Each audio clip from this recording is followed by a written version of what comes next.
also the university.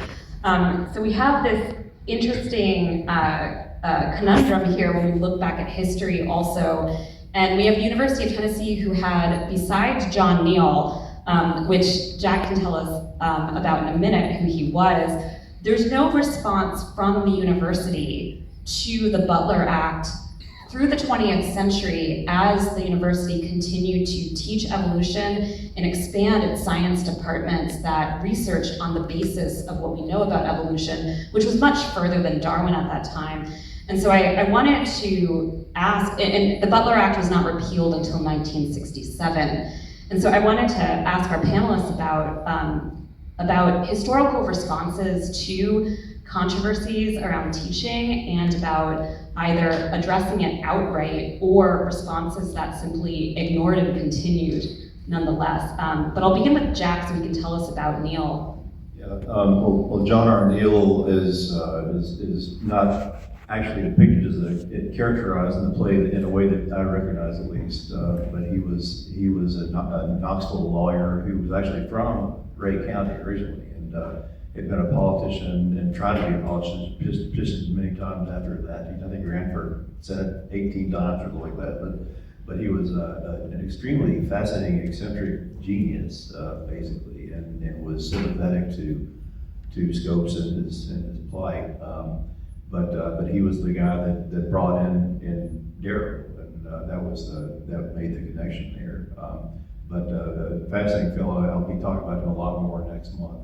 But I want to talk about UT, of course. John R. Neal had taught law at UT until 1923, when they had the slaughter of the PhDs. Basically, John R. Neal was he was a lawyer, but had a PhD from Columbia and taught law at UT. And there were several professors who were fired all at once, and it all started with another book. I think a book that one professor had assigned that had something about evolution in it, but also it was not a book that we would probably assign today. It was a one long essay, kind of a very idealistic essay about the freedom of the mind, and that the mind can solve any problem if only we can take off the guardrails of religion and politics and things like that. And that was this book that had been assigned to a class, maybe a psychology class or something, but it was several professors protested it. They were all fired after that, and it was like a domino effect. And then Neal wasn't really part of that, but was they said, well, while we're firing anybody, why don't we fire John R. Neal too? Because he was extremely insubordinate. He was so unconventional that he didn't always give grades. They said he always gave everybody a 95, basically, in his class, and didn't always show up, and and didn't always pay it either. So this was what was the funny? Will Rogers, who met him, said he was called. Somebody accused him of being wishy-washy as a politician.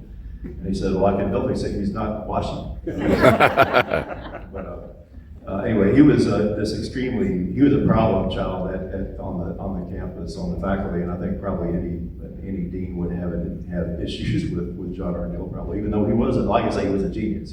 He was arguably kind of the godfather of TVA in some ways. But was, and also, of course, was on the what he considered the righteous side of the Scopes trial. But he was fired in 1923. He started his own law school called the John R. Neal School of Law, and that was a legendary school. It was just a small school run by one guy who lived alone in a hotel downtown, and that was Neal. But also another side of the Knoxville thing, and was the administration, and they were really in a dilemma all the time. The president of UT was Harcourt Morgan, and he was no redneck. He was an Ontario.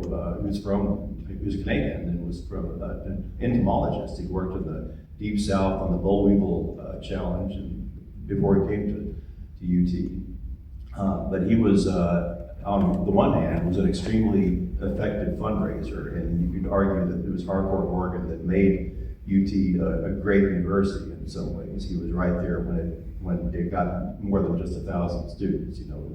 It grew rapidly during Harcourt Morgan's time. But Harcourt Morgan was working with Austin Peay, who was the governor of Tennessee at the time, and he was also a great supporter of education statewide, and he made money available to UT to expand in this way. But both of these guys were asked about scopes, and both of them said, "I'm against it," and we're for the Butler Act, and that was something they both had to do politically. Austin Peay to stay in the governor's house, and Harper Morgan to keep raising money for UT. This was something that a lot of friends of Scopes, and there were lots of friends of Scopes in Knoxville, especially journalists, didn't respect. One in particular was a guy who was a UT graduate named Joseph Wood Creech. Joseph Wood Creech is well known in literature. He wrote biographies, he wrote books of philosophy. He later on became one of the seminal environmentalist writers in the 1940s and 50s. But he was covering the Scopes trial in Dayton for The Nation magazine, and he wrote one of the most scathing indictments of the University of Tennessee ever published, and it has the headline, "Tennessee Where Cowards Rule." And he was saying that basically his point was that any small town in America has a lot of uneducated people, and you can't really tar and feather Dayton too much. But look at people who know better, like Harcourt Morgan, and that this was something that he was extremely scathing about toward him. But there were several other interesting journalists involved here too, including Paul Y. Anderson, who later won the Pulitzer from South Knoxville, won the Pulitzer Prize for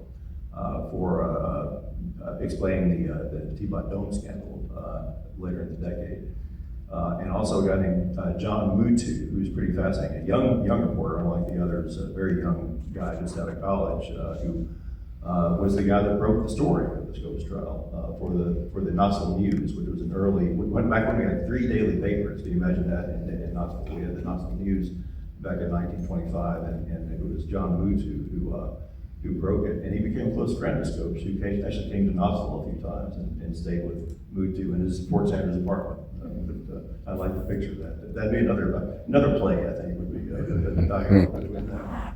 But anyway, there's a lot to say about a lot of dilemmas, and you look at good guys and bad guys, and you look at all of these people are in many ways both. I think a lot of people just deride Harcourt Morgan for not standing up as much as Creech thought he should have.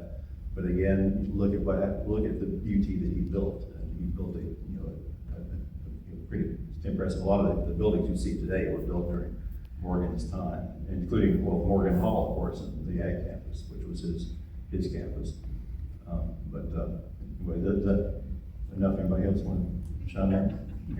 I think that's an ongoing debate between the faculty and the administration, right? I mean, this is just the first or maybe one of many examples where the faculty are told, continue to do what you do, just don't say it out loud, so the legislature doesn't find out. I think of 4 or 5 examples just in the 20 years that I've been here. I'd like to speak in my role as Divisional Dean for the Arts and Humanities, because I think this offers a lesson for why the arts and humanities are so important, because they reveal the complexity of a lot of these questions and issues. One of my commitments this year is to help develop the Scopes Trial Centennial Project. And if you haven't picked up one of the postcards that are near the box office, please do, or Google that. We have over 25 different events related to this. We have the campus chapter of AAUP bringing in a speaker talking about the relationship between academic freedom and the foundation of the AAUP. We have Phi Beta Kappa Epsilon, the Honor Society, bringing in Paul Lombardo, a lawyer from Georgia State, who's going to talk about eugenics and the law. We also have in our special collections in the library many of the primary documents about the non-renewal of contract of the faculty to which Jack is referring. And I think this is, in defense of the institution, what we're doing with this year is examining and looking at these questions and challenges. And really the anchor for all of this is Inherit the Wind, because it's bringing people together, and it's a way in which theater and the arts provide a way, a kind of catalyst for these conversations. And that's what the arts and humanities can provide in the context of such a complex set of issues and questions. So I have been a faculty member here now 40 years, and I've often been critical of the institution. And in my current role, I also see it as a way of being honest about the challenges the institution has and its relationship with the legislature and so forth. So, Thank you all. Do we have any questions from our audience? Yes, right there. Any trouble getting the permission to, this is rewritten. This version is rewritten, isn't it? Oh, right. So the question was, do we have any trouble getting permission to perform? For it to perform? So actually, I'll let Katie answer this. So the question was if we had any trouble getting permission, and was this version of it rewritten? So the play was revised in 2000 for, I think, the second Broadway revival. I can't remember, it's either the first or second. And so we're using that script, but that we have not changed any words from that. Daylight savings time's in there, huh? Some of it was reconfigured. Some parts that were not part of the play were. Yes, that happened in the 2000 revision. But this is the, so like if you go to McKay's and get a 5-cent copy, it'll probably be the older version. The original production of this show had 65 people in it, which is just not, it's totally unproducible now, even on Broadway. We have 38 up here, which is pretty fantastic, and it is something that, we can do with our dual mission that other theaters like us can't, which is pretty cool. But a lot of the revisions in 2000 moved things around to combine characters and make it smaller. No, it worked, but I was just wondering if you had to get permission from them. No, the version that you saw is the one that is licensed right now. If you wanted to do it at a high school or a theater or anything, you would do this version. Gotcha. Thank you. Yes. Yeah, Jack, was that Paul Anderson that you talked about? Was that the journalist from Knoxville? And could you elaborate a little bit more on his role here? So the question had to do with the journalist Paul Anderson and his role during the Scopes trial. Yep. Paul Y. Anderson, and it's interesting that he and Joseph Wood Creech, representing city and county schools, debated each other on Market Square as teenagers back in 1904, and they both found themselves in Dayton in the courthouse 20-something years later. But Paul Y. Anderson, he was writing for the St. Louis Post-Dispatch, which at the time had kind of a national credibility, sort of. It was one of the papers that people paid attention to well outside of the home city. So he was the Washington correspondent for that, but ended up down in, I think because he was from East Tennessee, ended up down in Dayton covering the trial. I haven't scoured his reporting about it to see what he thought about it, but he's it's just interesting to think of him there along with I have read Joseph Creech's stuff. And it's fascinating to think of Creech because he was a 1915 UT grad. Had gotten a little in trouble with the publishing things at UT that the administration didn't like even then. But he was always known as Joseph Creech, never used the middle name Wood until the Scopes trial. And the reason was that the Creech family lived on Cumberland Avenue, right at the foot of the hill, and right there, and his mother still lived there. And he knew his mother was upset about what he was saying about UT, which was up on the hill above her house. And he began inserting her maiden name in his byline after that, and stayed there forever. But it's an interesting piece, and you can probably find it online. It's an interesting essay that he wrote about that. But he's an amazing guy. Wrote a lot of different genres, and was actually known as a drama critic in New York in the 1930s and 40s. The interesting thing about the St. Louis Post-Dispatch was that they were the ones that published this article saying, "Why Dayton?" And Dayton responded by themselves publishing a pamphlet that said, "Why not Dayton, of all places?" Because they really wanted to host this trial.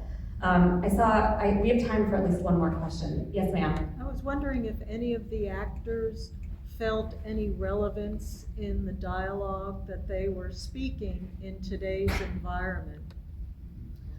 So the question has to do with, did any of the actors feel relevant about their lines in today's environment? Yes. Yes, and I would say that, there were lines that we would, I gave a note about a line on, I think, the last preview to Jed, a line he has. I said, I think we could serve that up a little bit more. There's a line about how Brady something about how he only thinks he's bigger than the law.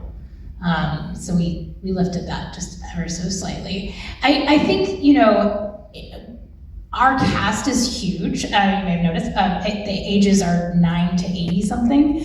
And so relevance is, and we have so many college students, and there are so many students who are questioning kind of some ideologies they came into college with, and trying to resolve complexity and trying to resolve paradox, which is, when I was in that moment, is when I became a director. And so I think that part has been really exciting, as much as anything that kind of feels more hot button. But I think the sort of timeless relevance has been as resonant as maybe things that are more today. There's also, just in terms of actor connection, fun fact, our Reverend, Brian, is from Dayton. And 1 year only, they did perform Inherit the Wind in the courthouse in the summer of 1979, and Brian's dad was the Reverend. And Brian was the teenage curator of the museum in the basement of the courthouse, and he's wanted to be in the play ever since, and now he is, which is really, really cool. And we had to bring him in from North Carolina, but yeah. Our actor also made arrangements for the cast and production team for anyone that wanted to. On January 19th, everyone got to go to Dayton together as part of a research and welcoming visit from Dayton to the cast here. I want to thank everyone for staying with us today, and please do look into the Scopes 100 anniversary events that are happening in and around the university in Knoxville that Dean Lyons spoke about. You'll see many of us going to those events too, and we'd love to hear from you, especially as you've thought more about this play and what you saw, and any ideas or questions that you have in the coming weeks and months. So thank you again. I hope you all have a good afternoon.